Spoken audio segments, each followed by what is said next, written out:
African Pompano are an amazingly unique fish. They look like a big flat mirror, but are actually surprisingly elusive, have highly unpredictable behavior, can be extremely difficult to find, and very tricky to close the distance for a shot. Then, if you are able to put a spear into one of these amazing fish, they fight incredibly hard, often towing the diver deep underwater if they don't have sufficient floats tied to their line. But if you're lucky enough to land one of these prized fish, you'll be rewarded with one of the tastiest seafoods in the entire ocean, particularly when eaten raw as sushi. And so for all these reasons, I've dedicated myself to multiple spearfishing missions, day after day, month after month, to find, spear, and eat my first ever African Pompano in a supreme sushi feast. Let's start the adventure. For the past decade, I've been solo traveling around the world, facing all of life's adventures head on, locking horns and creating harmony with nature, and disrupting the mold to help others experience life in its richest, rawest form.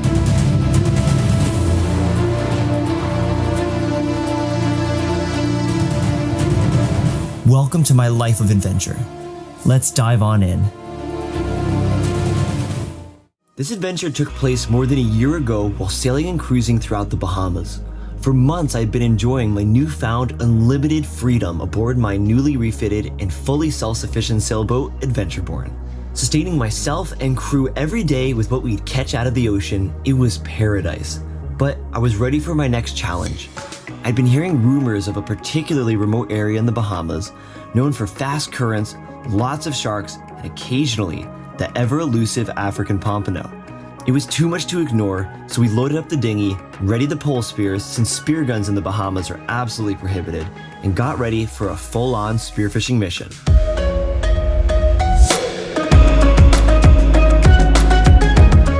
The weather was perfect, and so we started our dive. First thing I wanted to do was scope out where there'd be some lobster, and I didn't have to go far.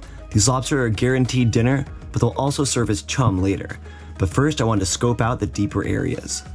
Here I immediately saw a lot of yellowjack and other fish that would be good to eat, but I really wanted to wait to get that delicious African Pompano. Even in the deeper areas, jack crevalle all around, I knew this was a good area, but I just still wasn't seeing this fish. We had a lot of fun diving around, even seeing large sea turtles. It was really a great day of diving. Back in the shallows, I went for my lobster. Pulling him out, a lot of the legs fell off, so I made sure to grab all of them because every little bit counts if I was going to be eating them or for the African Pompano. And a little cheeky grouper even tried to steal them. I always enjoy sharing my catch, even if it's with a little shark, but this nurse shark was just a little too skittish and didn't trust me, so I have to try again later.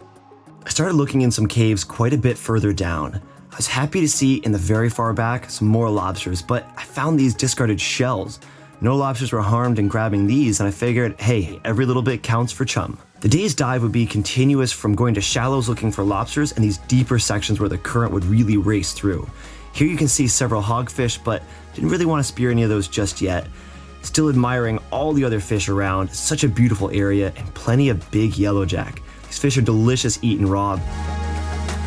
Maria ended up spearing her very first hogfish. Super tasty fish. On my next dive, I went deeper into the bowl and I found a black grouper, which I have horrible luck in getting, but there's no way I could miss this one. Yes, that's how bad my luck is with black grouper. I never seem to be able to get them. As I kept swimming to the surface though, I noticed a shimmer that I wanted to see most of all. There they were, just out of reach, two big African Pompano. I was so excited I swam straight at them and really I was scaring them off. I started to swim to the surface and then they even turned back again. It was so frustrating and so heartbreaking. Again, back to the shallows for our guaranteed lobster dinner and chum to bring in more African Pompanos. Maria goes into the cave and look at that, she gets two nice lobster. What an amazing shot.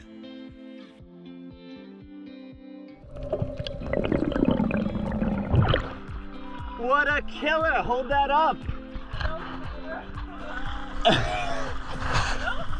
That's awesome. After I've ripped the tail off the lobster to keep for our dinner, I take the body and I start tearing it apart. Now these bodies were actually the ones that had molted those shells from earlier, so I was able to tear them apart really easily without getting pricked too much by their spines. See how I literally throw it all around because I want it to go as far as possible. I want every fish down current to smell this delicious, tasty lobster and come up for it. But besides fish, nurse sharks love lobster, so I had to make sure they didn't steal all of it. This cliff right here looked down to where the current was at its fiercest. I knew this would be the best place to put the chum, as well my best chance of where I'd see more African Pompano. It's definitely a scary spot because you can never see too far in here. Like right now there's a shark just in the background. You always know that there's gotta be a shark lurking somewhere here, even if you just want to give them a little pets. Nurse sharks are so much fun to play with, and they lack the bigger, sharper teeth to really do lethal damage to a person. As well, they're usually a very, very friendly shark, as you can see here. I'm still looking around though, hoping with every dive I'm gonna see those APs. This gloom makes it so difficult to see anything, but you just gotta keep at it. Dive after dive after dive. You can see just how much current there is where you pretty much dive sideways to get down and then grab the bottom. But hopefully we'll be able to look up at the fish and find them. Now here I find a little permit, which is one of those other prized fish, but I decided not to take the shot because I really do want to hold off for the African Pompano. The Polespear I'm using is a headhunter Polespear. It actually has a pulley at the back end of it, which gives me even more range, and it uses a slip tip to actually hold the fish onto the spear. It's a really efficient system, and out of all the Polespears I've used, I would say this is usually my favorite. It's also not bad to take the tip off so I can poke sharks without really hurting them, which sometimes in places like this is necessary. After hours, finally getting another sighting of African Pompano. Super nervous, I don't want to miss this, but I load up and I take that duck dive to get within range of them. Now, my hand comes up close to the camera because I'm actually trying to cover my eyes so they get a little more curious, which works, and this is a shot. There's no reason for me to miss that, but I completely did. Now I'm frantically looking around, hoping for redemption, and what do you know, there he is right behind me. I cannot miss again, I have to get this, and I did! Finally, a shot is on, and now the fight begins. The African Pompano is gonna tow me as hard as it can. Thankfully, I'm only in maybe 15 feet of water, so it can't go down super deep or super far. I have no float, only a float line. But that's okay, with this shallower water, I'm able to get a good angle and keep kicking hard. See how hard my fins are bent back? That's just how much force I have to put back against the fish. Now I've got to pull this fish in as quick as possible because there's going to be sharks coming in soon. Maria swims up around the fish just to help prevent sharks from getting any closer. Sharks love to come in on fish like this and tax them, but we don't want any of that to happen. As the fight goes on, I'm able to breathe at the surface and the fish gets more and more tired. I don't know how good the shot is placed in there, and the worst thing that can happen is the shot to come out just as you've almost got the fish to you.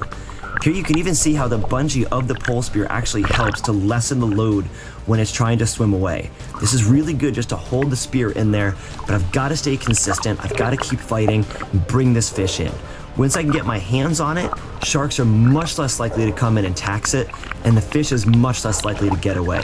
But I gotta be careful. Going too fast and rushing this can be disastrous.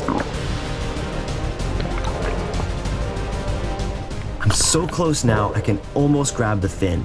Right there at the ankle is a great spot to grab, but I want to get my hands up and into the gills. Now I've got the fish, and now I can start celebrating a little bit. I was so happy. Finally, my first ever African Pompano. Look at this thing, it's gorgeous, still fighting, so I do want to finish the fish. I'm gonna rip the gills out without using a knife, I just use my hand, but you see how much blood comes out. This is for several reasons. First off, it will kill the fish humanely, letting it basically go to sleep from blood loss. The second thing that's really important is this bleeding it is also gonna preserve the meat to the highest quality possible. Now that the fish is completely dead, it's time for a few celebratory shots as the stoke is real. Look at how gorgeous this fish is, like a giant mirror. I was so happy, and this would be so many meals for us for so many days, even weeks to come, as I would freeze a lot of this meat for sushi parties later.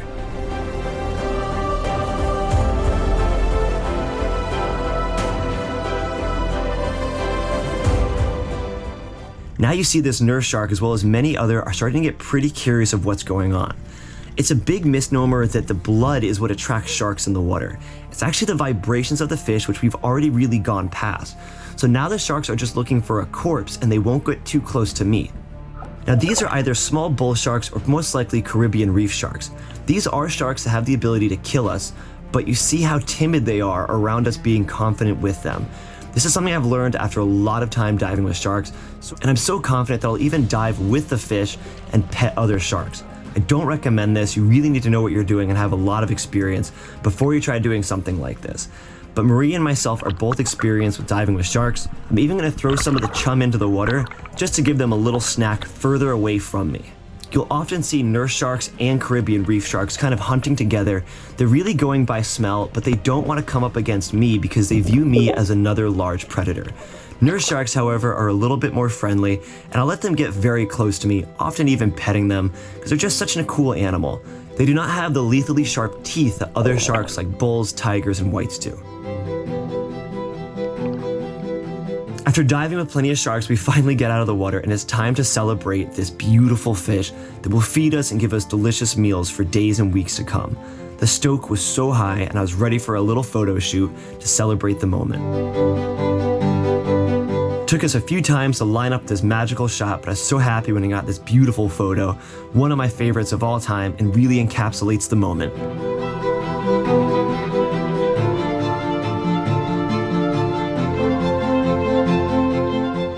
Back on Adventure Board for the last few photos, you see my garden and the solar panels. This really is a self-sustaining lifestyle that I love. So we went out to the spot that I was hoping to find African Pompano today. I found them and I didn't get close enough. And then I found them again later and I missed. And then eventually you found them and I turned to face them and I missed flat out. And then this guy went away, came back, went away, and then came back, and I finally got the shot on him. Solid size African Pompano. There's the fish in the bag. Ooh. Now began the process of filleting the fish. This to me is really like a meditative process that I thoroughly enjoy. I'm gonna work as hard as I can to get as much meat off of this fish so as little goes to waste. But whatever isn't eaten, as you can see, goes straight into the water right there behind the boat. African Pompano are pretty unique fish to fillet because of how flat and tall they are. Not only that, their skin is what really makes it the most difficult because it's so thin.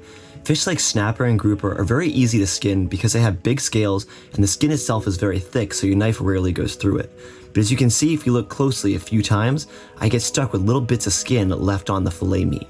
I want to get all of that off, as well as all the bones and the bloodline, putting them in these bags, freezing some for later, and then having some for now. But when you can see the light straight through the fish, you know you got yourself a really good fillet. Such a unique fish to get to see up close. It was really kind of cool getting to see what they look like out of the water, and again, getting to see how much meat you can get off of these fish. The meals to follow would be delicious. Sushi, nigiri, poke, any way we could eat them raw, having them with lobsters, having them with the sprouts that I grow on board my sailboat. This process of living on the ocean and catching what I need to eat really was what I loved about the Bahamas. There never seemed to be a shortage of food, but you just know it would be great and it would be delicious to share with others. I'm so grateful for memories like this and my first ever African Pompano.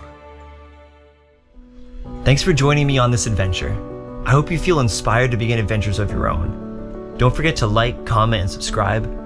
For an exclusive, in-depth look at this adventure lifestyle and to further support my channel, become a member of my Patreon crew. Link in the description. I'll see you on the next adventure.